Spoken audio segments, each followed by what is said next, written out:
Καλημέρα σας. Έχω τη χαρά και την τιμή να έχω μαζί μου τον κύριο Άγγελο Ιατρίδη. Βρισκόμαστε στο κτήμα Α, συνιδρυτή και εινοποιό του κτήματος Α. Καλημέρα σας. Καλημέρα και από μένα. Καλώς ήρθατε στο κτήμα. Θα ήθελα να ξεκινήσουμε με τη σειρά. Θέλω να μας πείτε συντόμως την ιστορία του κτήματος. Η ιδέα του κτήματος άρχιζε να υλοποιείται από το 1995, γιατί όπως αντιλαμβάνετε ήταν ένα όραμα και δικό μου και του φίλου συνεργάτη του Μάκη του Μαυρίδη. Οπότε το 1995 ήταν ο πρώτος αμπελώνας που δημιουργήσαμε ουσιαστικά, του Ξινόμαυρου, με το 1997 να αποκτά τη νομική υπόσταση ως κτήμα Α και από εκεί και πέρα ακολούθησε ο δρόμος του κτήματος μέχρι σήμερα. Τέλεια. Από το 1997 μέχρι και το 2025 έχουμε περίπου μια γενιά.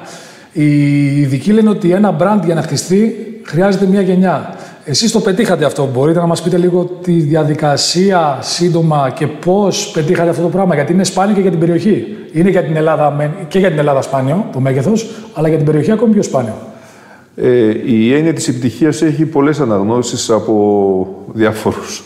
Εμείς αυτό που κάνουμε είναι ότι λειτουργούμε και δημιουργούμε κάτι που αγαπάμε. Οπότε για μας ήταν μια προσπάθεια μέρα με τη μέρα, στιγμή με τη στιγμή, από το αμπέλι μέχρι το τελικό προϊόν, έτσι ώστε να μπορέσουμε να δώσουμε το καλύτερό μας σε αυτό στην δημιουργία.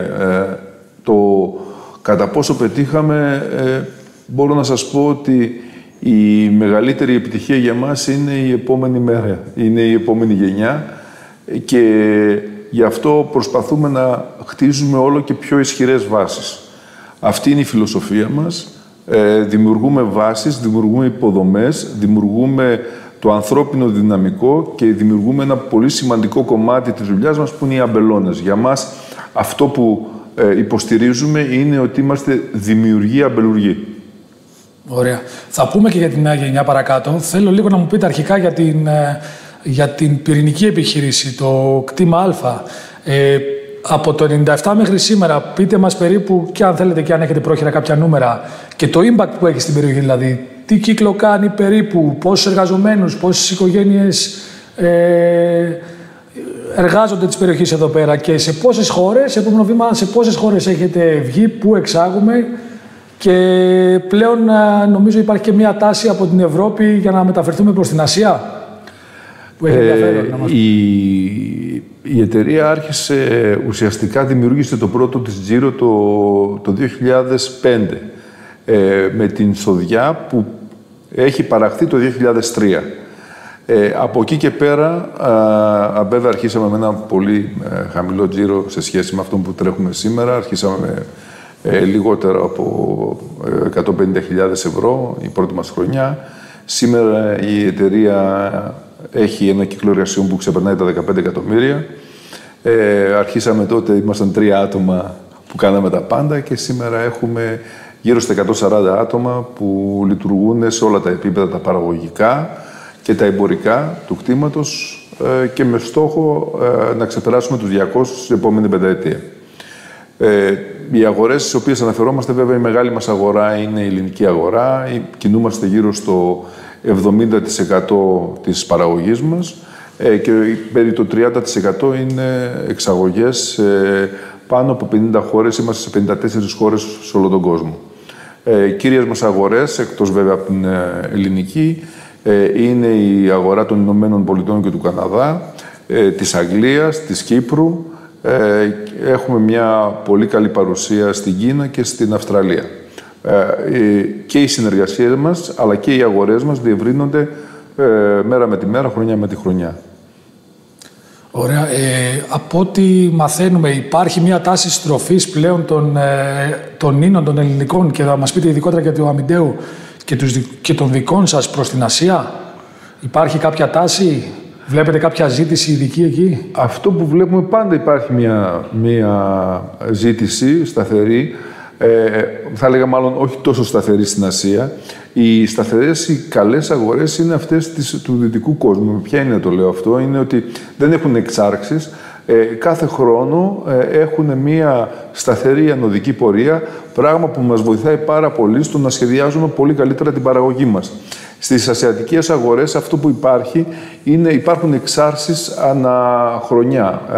Πράγμα το οποίο δυσχεραίνει λίγο την κατανομή των διαθέσιμων ποσοτήτων, γιατί όπως φαντάζεστε το κτήμα Α κάθε χρόνο είναι ελλειμματικό, σημαντικά ελλειμματικό σε σχέση με τις ποσότητες που του ζητούνται. Οπότε πρέπει να γίνει, μια πολύ καλή διαχείριση των παραγωμένων ποσοτήτων.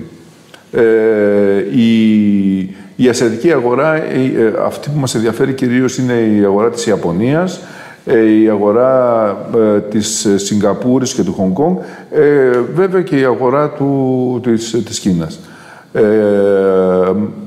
Επίσης η αγορά της Κορέας και βέβαια έχουμε μια πολύ καλή παρουσία στην αγορά της Αυστραλίας.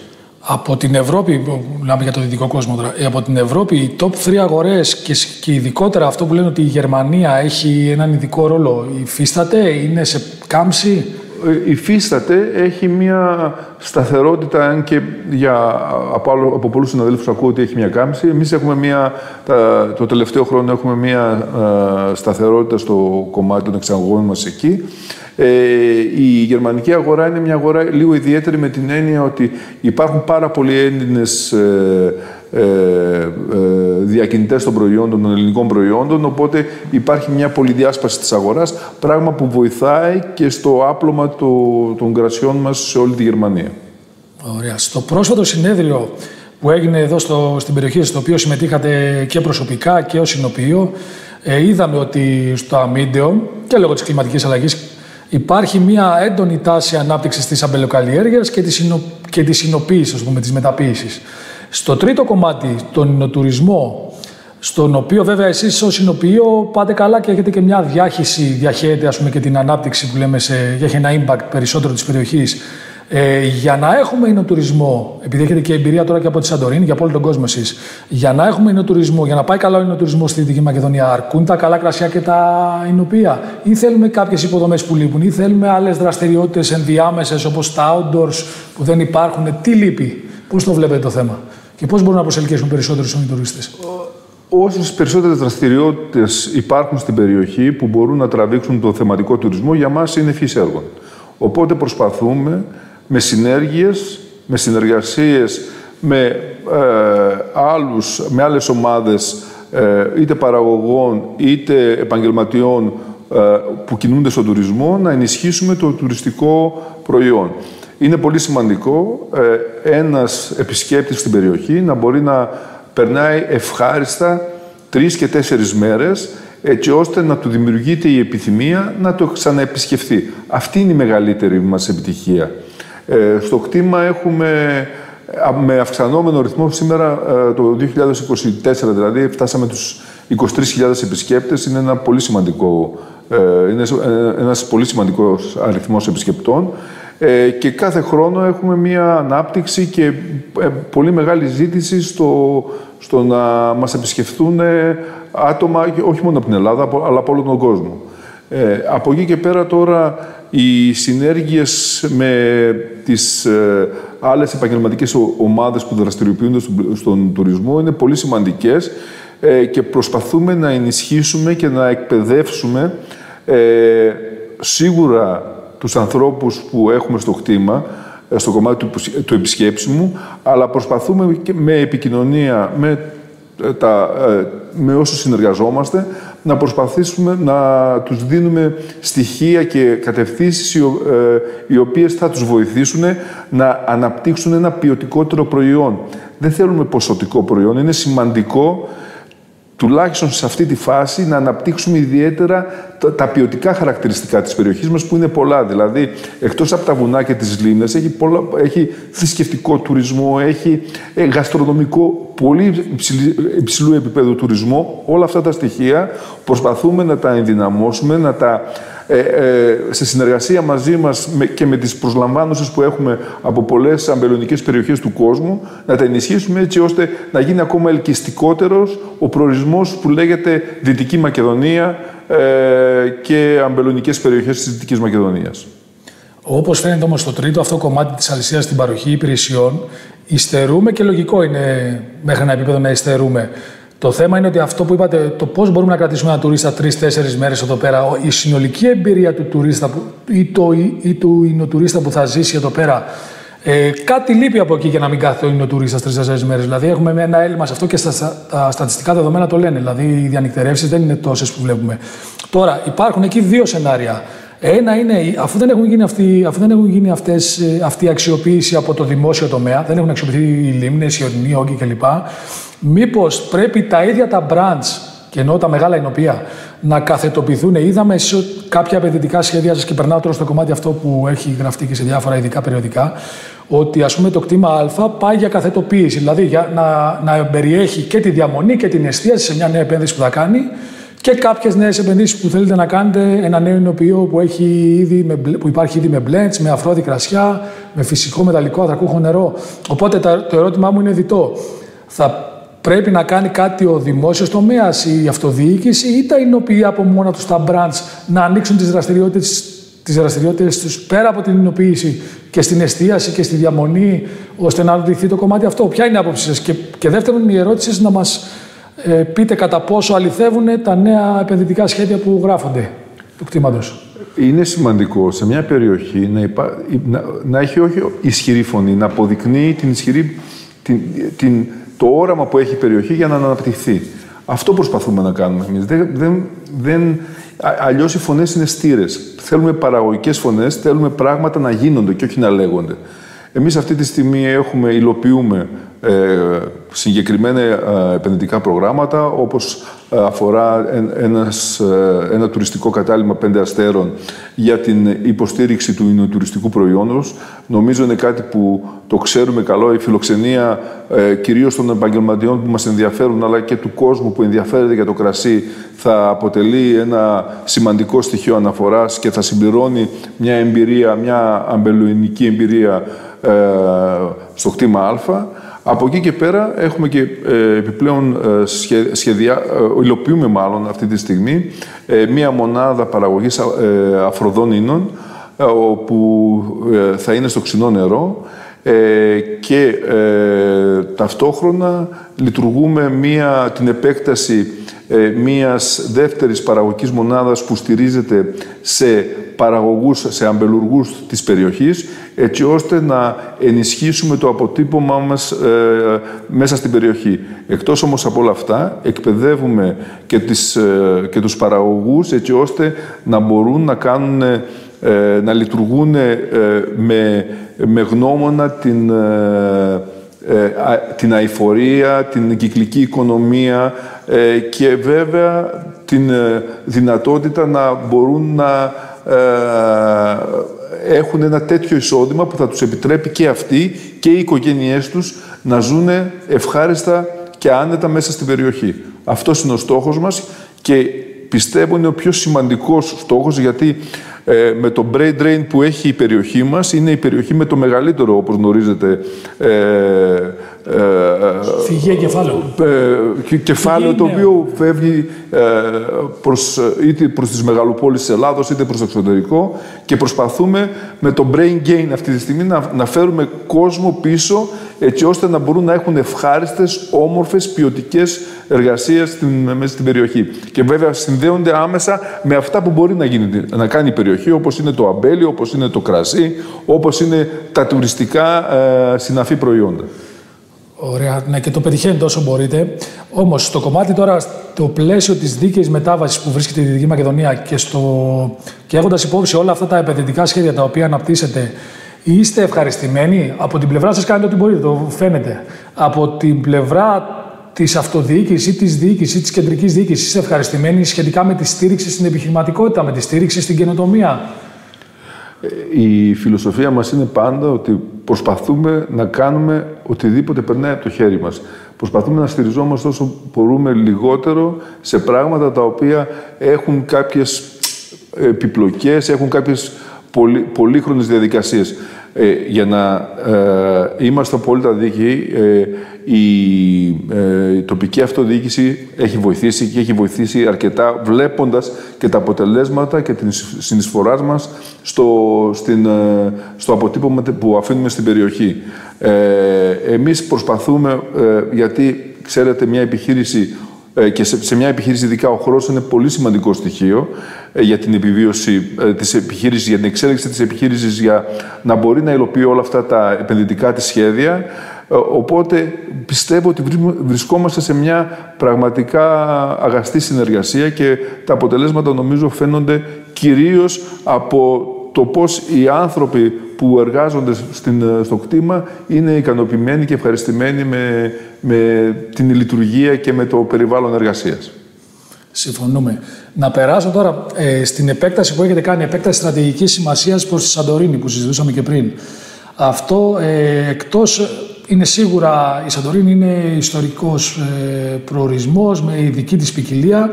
Είναι σίγουρα σεβασμός στην παράδοση, σεβασμός στην ιστορία του κρασιού, σεβασμός στις ποικιλίες. Εκτός από αυτό όμως, και λόγω του πλαισίου που βρίσκεται η περιοχή, μήπως είναι και μία μάχη που δίνουν οι επιχειρήσεις ώστε να βρουν μεγαλύτερη προστιθέμενη αξία και για τα προϊόντα τους? Το λέω με την καλή έννοια αυτό. Μήπως πρέπει να τη δώσουμε αυτή τη μάχη, μήπως πρέπει να έχουμε μια στρατηγική τέτοια? Κάθε περιοχή έχει τα πλεονεκτήματα και τα μειονεκτήματά της. Εμείς προσπαθούμε, λειτουργώντας στις δύο πιο σημαντικά αμπελονικές περιοχές της χώρας μας, να αναπτύξουμε τα προϊόντα που παράγουν. Δηλαδή, έχουμε στο Αμίντεο το ξινόμαυρο και στη Σαντορίνη το ασύρτικο. Είναι δύο ποικιλίες πρεσβευτές, όπως την γλώσσα των οποίων τις λέμε δύο τοποποικιλίες, οι οποίες έχουν πολύ μεγάλη αναγνωρισιμότητα, όχι μόνο στην ελληνική αγορά, αλλά στην παγκόσμια αγορά. Η Σαντορίνη έχει το μεγάλο πλεονέκτημα του τουριστικού προϊόντος. Είναι μια περιοχή όπου η επισκεψιμότητα και η ποιότητα των επισκεπτών είναι σε τέτοιο επίπεδο, έτσι ώστε να αφορά άμεσα το target group των ανθρώπων που δοκιμάζουν, πίνουν κρασί, αρέσουν το κρασί, αρέσουν την ιστορία του κρασιού, αρέσουν τις ιστορίες που συνοδεύουν το κρασί. Και πιστεύω ότι η Σαντορίνη θα βοηθήσει πάρα πολύ, η ιστορία της Σαντορίνης θα βοηθήσει πάρα πολύ και την περιοχή της Δυτικής Μακεδονίας, την περιοχή του Αμιντέου, έτσι ώστε ταυτόχρονα να μπορούν να προβληθούν αυτά τα δύο σημαντικά προϊόντα της Ελλάδας. Ωραία, συμφωνούμε.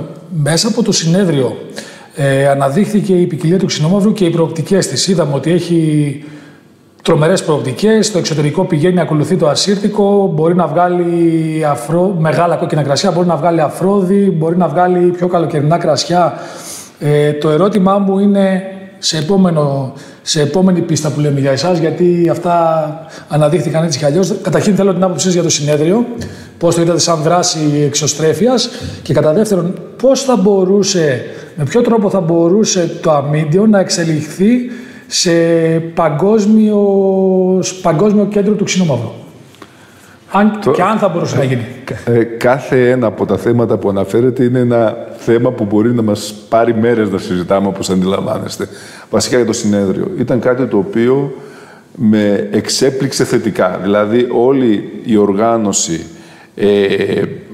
δεν ξέρω κατά πόσο η Οργανωτική Επιτροπή είχε το know-how τέτοιων εξειδικευμένων συνεδρίων, αλλά η επιτυχία του ήταν πραγματικά, ήταν εντυπωσιακή. Και δεν το λέω μόνο εγώ, αλλά το λένε και συνεργάτες από εκτός περιοχής και εκτός Ελλάδος που έχουν έρθει, που βρεθήκαμε και συζητήσαμε μαζί. Είμαι απόλυτα ικανοποιημένος. Πιστεύω να έχει συνέχεια και αυτό είναι το πιο σημαντικό. Και είναι κάτι πολύ σημαντικό το οποίο πρέπει να συνδυαστεί με την ταυτότητα που θα έχει η περιοχή. Δηλαδή, και προσπαθούμε να δώσουμε για την περιοχή, ότι η περιοχή είναι μια περιοχή της αμπέλου, είναι μια περιοχή του κρασιού. Στο περιοχή της αμπέλου επιμένω πιο πολύ, γιατί είναι η αρχή της ποιότητας, η αρχή της ιδέας του να κάνουμε ποιότητα και να αναδεικνύουμε την ποιότητα στην περιοχή μας. Πιστεύω ότι η συνέχεια θα είναι ένα επόμενο συνέδριο, ακόμα με ακόμα μεγαλύτερη παρουσία, με περισσότερες προσκλήσεις κτλ. Είναι κάτι το οποίο για όλους μας πιστεύω είναι πρόκληση. Εμείς θα προσπαθήσουμε να βοηθήσουμε την περιφέρεια στο μέγιστο. Μας εξέπληξε, σας λέω, πολύ θετικά, το λέω και το ξαναλέω, γιατί πραγματικά ξεπέρασε τις προσδοκίες μας. Από εδώ και πέρα όμως αυτό που πρέπει να γίνει για την περιοχή είναι να έχει συνέχεια. Δεν χρειάζεται να είναι κάθε χρόνο, μπορεί να είναι κάθε 2 χρόνια για να μπορεί να υπάρχει αυτή η συλλογή θεμάτων που να μπορούμε να τα αντιμετωπίζουμε και να βλέπουμε και πώς εξελίσσονται χρόνο με το χρόνο. Αυτό είναι το ένα. Και το δεύτερο πολύ σημαντικό είναι το κομμάτι εκπαίδευσης. Νομίζω ότι θα πρέπει σε ένα υψηλότερο επίπεδο να γίνει μία σχολή αμπελουργίας, εξειδικευμένης αμπελουργίας σε ψηλό επίπεδο. Υπάρχει ένα πανεπιστήμιο στη Δυτική Μακεδονία που μπορούμε να τα αναπτύξουμε και με συνέργειες και με άλλα πανεπιστήμια.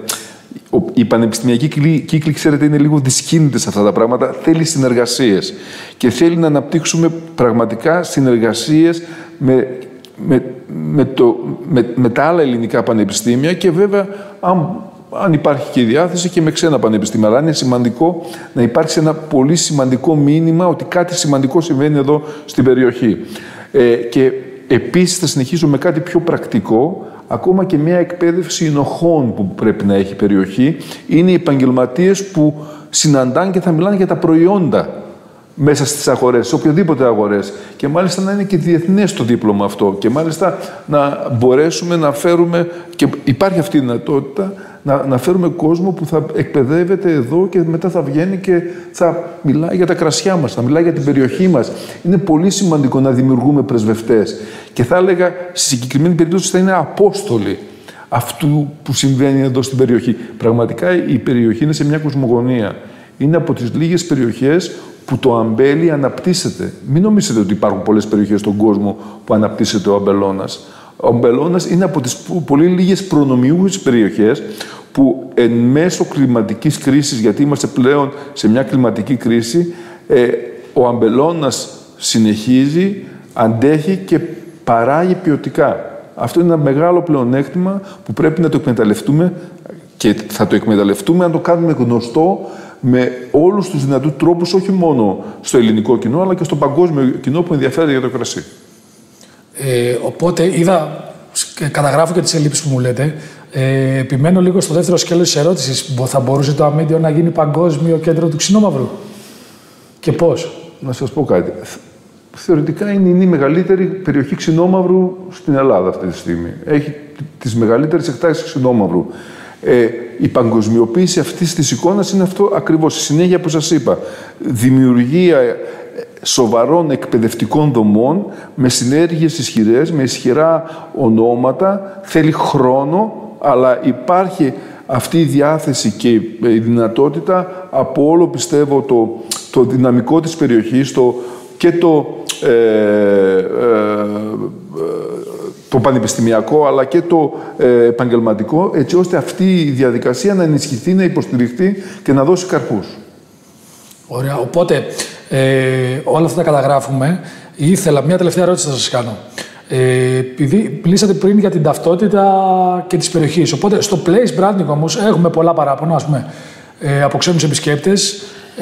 Και θα ήθελα να σας ρωτήσω, ποια είναι οι 3 πιο εύκολες ενέργειες που θα μπορούσαν να γίνουν, όχι από εσάς βέβαια, από την περιοχή, από την αυτοδιοίκηση, για το κρασί και για το place branding που δεν έχουν γίνει, και οι 3 πιο δύσκολες. Ας πούμε, στις πιο δύσκολες που θα απαιτούν, που είναι χρονοβόρες και αξίζουν, έχω καταγράψει αυτό, ας πούμε, που λέτε για τις δεξιότητες ή ένα ερευνητικό ενδεχομένως που έχει προταθεί κέντρο για το ξινόμαυρο στην περιοχή. Στις απλές ενέργειες, εγώ θα έβαζα, ας πούμε, τη σήμανση. Ας πούμε, πήγαμε είμαστε μαζί η ίδια περίοδο στη Σαντορίνη.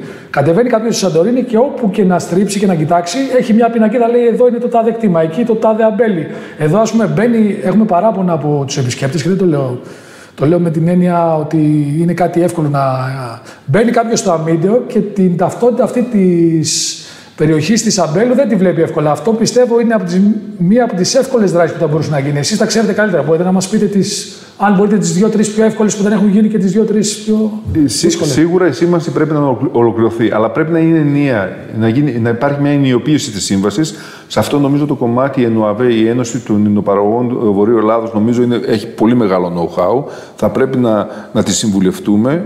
Εμείς είμαστε μέλη ως Τμήμα Α εκεί πέρα, έτσι ώστε να μπορεί να υπάρχει μια πολύ καλή σύμβαση σε ό,τι αφορά τα ενοπία. Ευχής έργων βέβαια είναι και όλα τα ενοπία μέλη της. Υπάρχουν κάποια προβλήματα σε αυτό, αλλά θα πρέπει αυτή η ενιοποίηση της σήμανσης να υπάρξει. Είναι σημαντικό. Δεν μπορεί ο καθένας να έχει το δικό του στυλ πινακίδος. Πρέπει να έχει συγκεκριμένα χαρακτηριστικά, συγκεκριμένους χρωματισμούς, συγκεκριμένα γράμματα και σε συγκεκριμένα κομβικά σημεία. Αυτό είναι το ένα. Το δεύτερο, τώρα μιλάμε για πρακτικά θέματα. Σε ό,τι αφορά το κομμάτι των ενεργειών που πρέπει να γίνουν, βασικά πιστεύω ότι θα πρέπει σε όλους τους αμπελώνες να μπορεί να γίνει καλύτερη πρόσβαση. Τι σημαίνει αυτό? Δρόμους.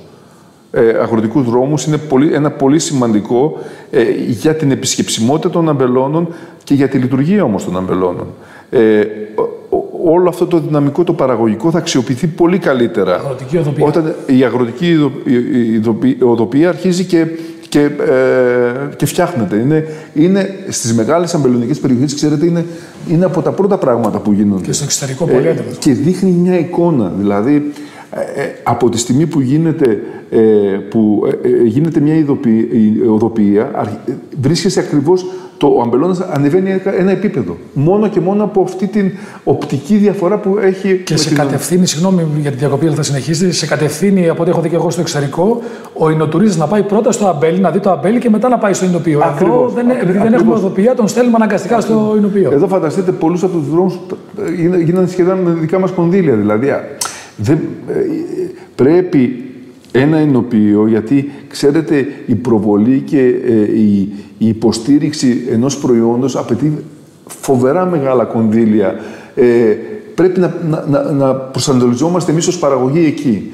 Η προβολή της περιοχής, η προβολή του προϊόντος είναι πολύ σημαντικό. Έχουμε ένα μεγάλο πλεονέκτημα. Εμείς πουλάμε περιοχή. Θέλουμε η περιοχή να ανεβεί. Όταν ανεβαίνει η περιοχή, ανεβαίνουν οι εινοποιοί, ανεβαίνουν οι αμπελουργοί, ανεβαίνει το ίδιο το προϊόν. Ο άλλος, γνωρίζοντας το προϊόν, θα δώσει και καλύτερα και περισσότερο χρήμα και θα το παίρνει πιο συχνά. Είναι πολύ σημαντικά. Είναι πολύ σημαντικά.